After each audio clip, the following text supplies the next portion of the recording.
Hey guys, and welcome back to the channel. Yes, we have something big to cover, and that is the Invoker Archetype in the new upcoming DLC, The Forgotten Kingdom. Today, Gunfire Games gave us a reveal trailer on the archetype and what to expect moving into the DLC. In this video, I wanted to go ahead and break down as much as I could for you guys based on what I've seen in the trailer and the Twitter post, so then that way you guys have a good understanding of what to expect as far as skills, perks, and traits from this new archetype. Finally, if you found this video helpful or useful to you in any kind of way, don't forget to leave a like, and please consider subscribing to the channel so we can continue to help the channel grow. With that being said, let's get into the Invoker archetype. All right, now that we have a complete overview of the entire Invoker archetype, as you see right here on screen, I wanted to go ahead and start off with the perks, and preferably starting off with the prime perk, Visionary. This prime perk doubles base skill charges for all archetypes. Skill activation reduces all skill cooldowns by 10%. For heavy weapons, doubles heavy weapon base ammo instead.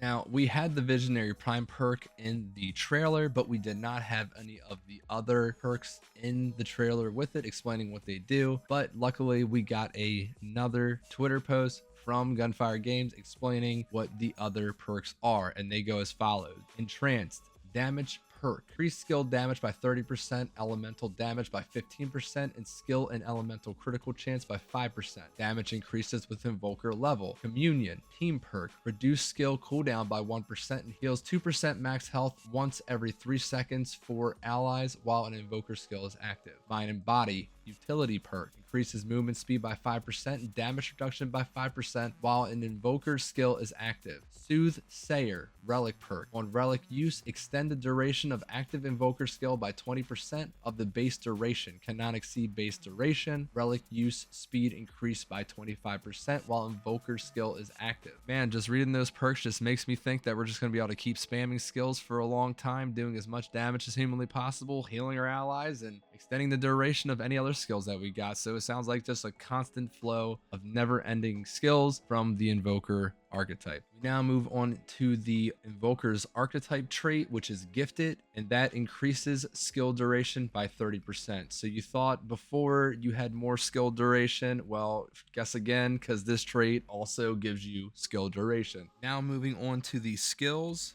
The first one they mentioned in the reveal trailer was the Way of Kaeula. This skill allows you to make use of Tidal Wave and a Rainstorm, so you can slow down your enemies and also do damage with lightning at the same time, as well as allies gaining haste. And this is going to speed up any action, which includes sprinting, reloading, walking while aiming, casting, etc. Sounds to me like this will be good for crowd control. We then have the second skill, the Way of Madra. This skill allows you to cleanse the area and make enemies contract gloom, which increases elemental damage taken. Allies will also gain a small burst of consistent healing over time, as well as gaining lifesteal as well. Sounds to me this is a good skill to use when you want to have some survivability. And finally, we have the skill, the Way of Ladusa. This skill allows the user to use the shredding power of sand. Ranged and melee damage from this skill will inflict brittle, which increases critical chance and critical damage. They also mentioned that additional damage chips off parts of the enemy, empowering a brittle AoE sandblast.